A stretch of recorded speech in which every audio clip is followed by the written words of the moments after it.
ना तो कर्म योग है, ना ज्ञान योग है, ना भक्ति योग है। इन तीनों का भी हेतु, ये तीनों का जो मिला जुला जो इफेक्ट आएगा, जो रिजल्ट आएगा, उसका जो इन तीनों का जो कारण है वो है नाम जप की साधना, जिसको समर्पण योग कहते हैं।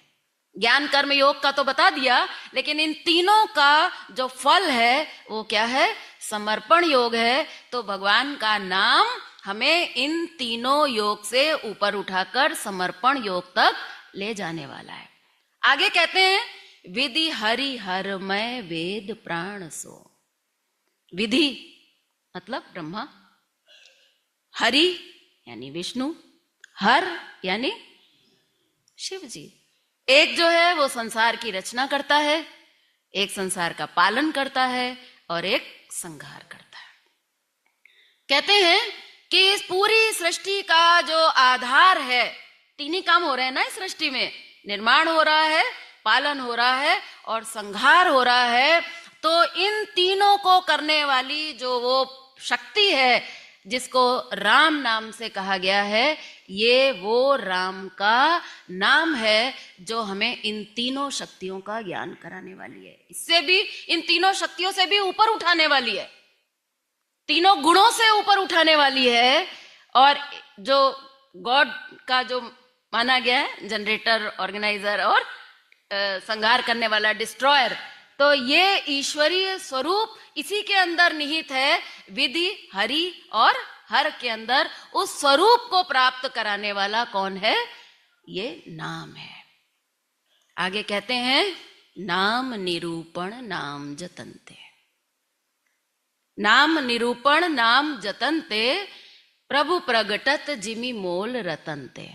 बोले ये नाम जो है ये जबान पे केवल रटने वाला नहीं है, बल्कि ये नाम प्रकट करने वाला है। रोज हम लोग चर्चा सुन रहे हैं कि राम का दर्शन हमारे काम नहीं आएगा, राम का प्रागट्य काम आएगा। ऐसे ही नाम का केवल जाप काम नहीं आएगा, बल्कि नाम का प्राकट्य काम आएगा। और भगवान का नाम कैसा है? जैसे राम होंगे वैसा ही तो उनका नाम होगा। मैं यहाँ राम कह रही हूं, इसका मतलब ये नहीं है कि कोई राम नाम की ही केवल बात हो रही है। भगवान का जो भी नाम आप लेते हो, भगवान के जिस नाम से भी आप प्रेम करते हो, जिससे भी आप जुड़े हो, उसका जाप करते हो, मैं उस नाम की बात कर रही हूं। मैं रामचरितमानस की क्योंकि चर्चा कर रही हूं, इसलिए मैं यहाँ पर राम शब्द का प्रयोग कर रही हूं। कहते हैं नाम निरूपण नाम जतनते। अगर नाम का निरूपण और नाम का जतन नहीं होगा तो योगी जी महाराज के शब्दों में ही अगर आपसे कहूं तो वो कहते थे जिंदगी भर राम राम राम राम करोगे, जीवन में चींटी भर भी असर नहीं होने वाला है। योगी जी महाराज से बहुत पुरानी अपना अनुभव बताया करते थे कि बहुत बीमार रहते थे। गुरु जी से मिलने से पहले योगी जी बहुत बीमार रहते थे। कोई मिला, किसी ने कहा कि तुम्हारी बीमारियां तो तब जाएंगी जब तुम राम राम राम राम जपो। बोले ठीक है, कितना जपना है? तो उन्होंने कुछ बताया, 25,000 कितना बताया कि इतना जपो। तो बोले जब यही औषधि है, जब इसी से ठीक होना है तो क्या 25,000 जपना, 50,000 जपेंगे। योगी जी महाराज बताते थे अनेक वर्षों तक उन्होंने जितना कहा गया था उसका दुगना राम राम राम राम किया।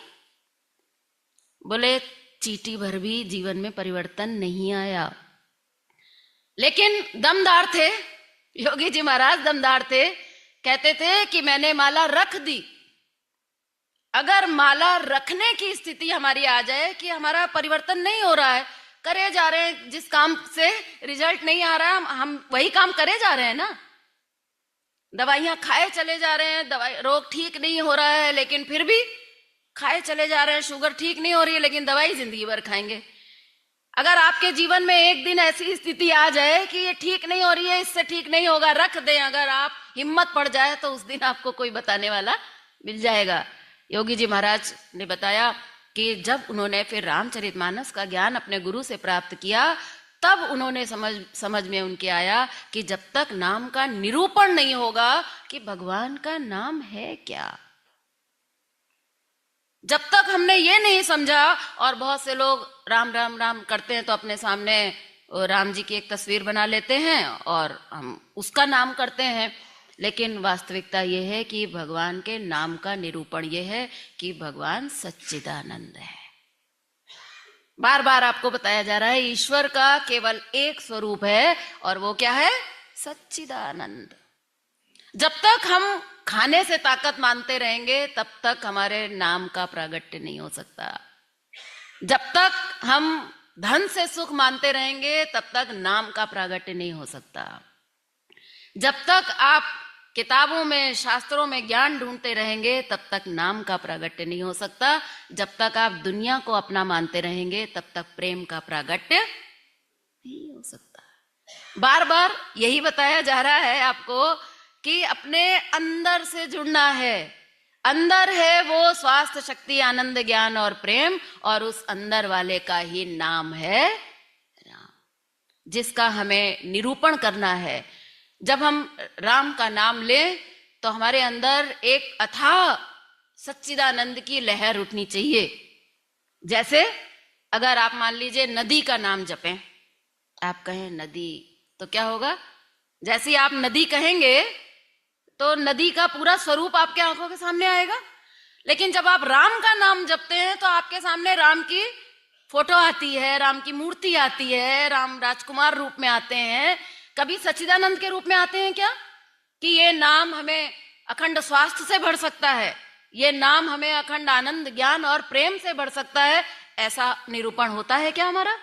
तो रामचरितमानस कहती है कि जब तक नाम का निरूपण नहीं होगा तब तक इसका प्रभाव पड़ने वाला नहीं है। अगर आपने जान लिया कि भगवान का नाम क्या है और उसके बाद आपने उसका जतन किया, नाम निरूपण नाम जतन थे। अब जतन करना है जानने के बाद। जतन करने के लिए मानस में 3 प्रक्रिया बताई गई है। पहला है राम राम रट, दूसरा है राम राम जप, और तीसरा है राम राम रम। 3 स्थितियां हैं। सबसे पहले साधक क्या करता है? एक माला ले लेता है, राम राम रटता है। केवल कहां से रटता है? जबान से। उसका बाकी कहीं से कोई संबंध नहीं होता है। माला चल रही है, हो सकता है दिमाग रसोई में हो, ये हो सकता है। क्यों? क्योंकि उसका संबंध केवल जबान से है, रट रहा है वो, केवल तोते की तरह ही रट रहा है शायद, राम राम रट। लेकिन अगर आपका ये रटन निरूपण के साथ अगर शुरू हो जाए तो कहते हैं फिर दूसरी स्थिति आएगी कि राम राम राम जप हो जाएगा। ये नाम आपका जो केवल जबान पे चल रहा था, ये धीरे धीरे कब आपके हृदय में उतर जाएगा आपको पता नहीं चलेगा। और तब भी आप राम राम तो करेंगे, लेकिन वो केवल जबान से उतरकर अंदर तक आपके चला जाएगा। और फिर कहते हैं राम राम रम। उसके जब तक रमेंगे नहीं, जब तक शून्य अवस्था नहीं आएगी, तब तक उस परमात्मा से संपर्क नहीं है। ये तो अच्छी तरह जान लीजिएगा। जब तक नाम करने वाला बना है तब तक जपने वाला, करने वाला कौन है? मैं।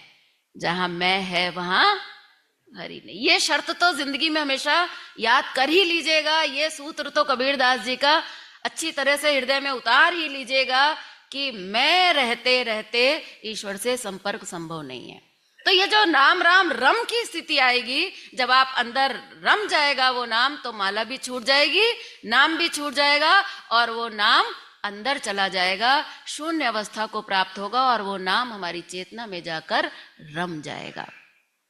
ये है नाम जप का एक बहुत सरल सीधा स्वरूप, जिसको समझे बिना इस साधना का प्रागट्य, इस ईश्वरीय स्वरूप का प्रागट्य होने वाला नहीं है। तो ये दूसरी साधना मानस में बताई गई है। अगर आप इसको बहुत विस्तार से